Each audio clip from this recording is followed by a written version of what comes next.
Privacy ഞാൻ നിന്നെ നിർബന്ധിക്കൂല. നിനക്ക് ഇതുണ്ടെങ്കിൽ നിന്റെ സമ്മതത്തോടുകൂടി വേണം മാത്രം കാണിച്ചോ. വേണ്ട ഓന് വേണ്ടെന്ന് പറഞ്ഞു വിട്ട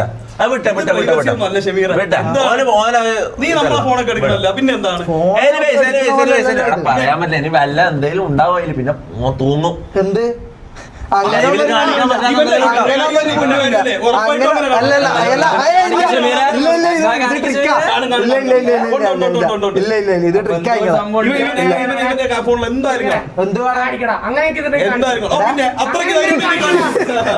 ഇത് മറ്റേ LKG പിള്ളേരോട് അതായത് ഇതിന്റെ ഇത് ഞാൻ പറഞ്ഞത്. അതായത് ഒരാള് 40 ബൈക്കിൽ ഇങ്ങനെ ഓടിച്ചു പോകുന്നു. ബാക്കിൽ ഇരിക്കുന്ന ഒരുത്തൻ പറയും അയ്യോ നിനക്ക് 40 മാത്രമേ പോകാൻ അറിയല്ലേ, എന്നാലും 60 പോകും. ആ ട്രിക്ക് നീ ആ ട്രിക്ക് നീന്റെ തട്ടുകടയിൽ പുട്ടുമുട്ടി അടിക്കാൻ കേട്ടോടാ. മുട്ട നീ കുറെ ഡയലോഗ് തമാശ എപ്പോ കളി